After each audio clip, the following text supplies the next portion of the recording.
Hi, in this video I just want to give a bit of advice on the IELTS speaking test.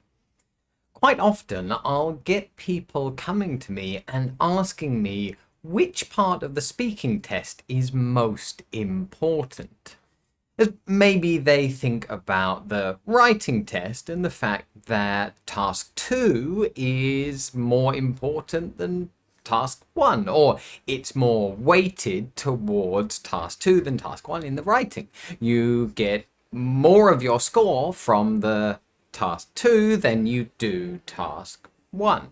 So maybe people naturally think that one part of the speaking test is more important than another, or has more weight on the scoring for that part of the test. But really, the simple answer to this question, which part is the most important in the speaking test, is that these different parts of the speaking test are not scored separately. You have one overall score for all three parts of the speaking combined. So the examiner is rating your performance as a whole. They're not looking at things separately. So neither part is more important than another. Really, you can see them as being equally important. But of course, there's different ways for you to approach different parts of the speaking test and ways to think about these different parts of the test, because of course they're not all the same and you're showing the examiner different things in different parts of the test, and these are all important things that might add to this overall score that you're getting. Now, one of the reasons I wanted to talk about this in this video is that recently I had a student asking me in the comments whether if they gave the answer that I gave to the questions in the video, if they did that, would they get band 9 in the speaking test? And well, the answer to that is a bit complex, really, because of course when I give sample answers, it's only for one part of the test, and it's unlikely that you're going to get the same questions as the ones I'm giving the sample answers for. And even if you did try to memorize my answers, well, that's not going to be very effective, because there's things that are going to be missing from that anyway in your response, things like fluency and coherence and your pronunciation. Of course, maybe you would be using the vocabulary in the same way I do and the grammar in the same way I do, but the other things would be different.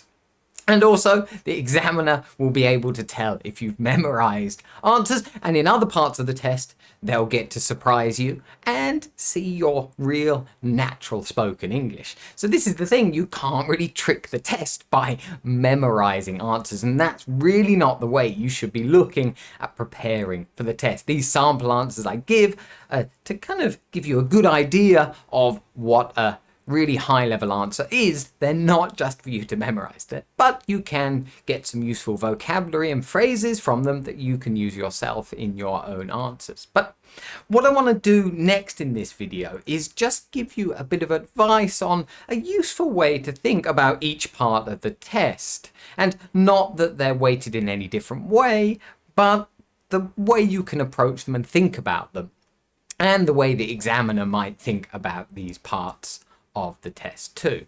So of course we know that the speaking test has 3 parts, gradually getting more and more difficult. Now, of course, part 1 is really supposed to be quite easy. Almost, really, you can see it as a kind of warm-up for what you're going to do later in the test. And of course, if you do really well in this part of the test, well, that's great. It's going to give the examiner a good first impression, but you haven't done enough at all in this part of the test to get a high score overall, because you've still got the next 2 parts. So although this part of the test is the examiner's first impression, so it's important that you speak well and fluently, just doing well in this part of the test isn't going to give you a high overall score. So of course, if you memorize some of my part 1 answers that I give, and you give those answers as memorized answers, just by doing that is not going to get you a high score. And of course, the examiner will be able to hear that this is just a memorized phrase, and they're going to surprise you with a question afterwards that you don't expect, and you'll have to give a normal answer. So then after part 1, of course, they move on to part 2. And part 2 is where they really get a chance to think about how good your English is. They get to listen to you speaking for 2 whole minutes, uninterrupted. Now, of course, you're talking about what you choose to talk about, so the examiner doesn't get to surprise you here with their own questions, but they get to listen to you and listen to you in detail and really analyze your speaking. And they get a really good idea of what your final band score is going to be. So this part is really important, that you do try and impress the examiner. Again, we can't look at it as being more important than another part, but you're going to do things in this part of the test that's really going to be pushing your score up, because you're going to be showing them more of your speaking skills.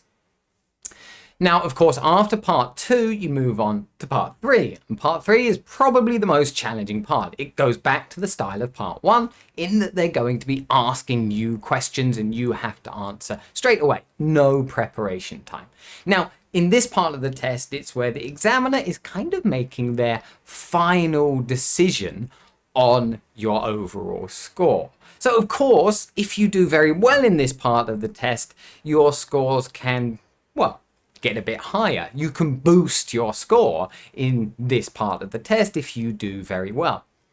But again, the examiner is going to be testing whether you can do certain things that maybe you haven't already done in other parts of the test. So really challenging you to push yourself to do some quite complex things with your speaking. And this is why part 3 can be quite difficult for most people. And again, it doesn't mean it's more important than one of the other parts. They're giving you an overall score for all 3 parts. And if you do badly in part 3, you don't have to worry too much, because of course they've got a really good idea of your overall level of English by the time you've finished with part 2 anyway. But there we go. Hopefully that gives you an idea of what's happening in each part of the test here, and, well, which part is more important. And really, you know, the simple answer is that neither part is more important than another. You get an overall score, a score as a whole. But then it's useful to think about the different parts in the way that I've explained. So hopefully that's useful for you, for your preparation for the speaking test and the way you approach the test when you're in the real test facing the examiner. If the video was helpful, then do remember to click the like button. And if you haven't already, subscribe to the channel so you don't miss out on any similar videos in the future. Thanks for watching, guys, and see you in the next video.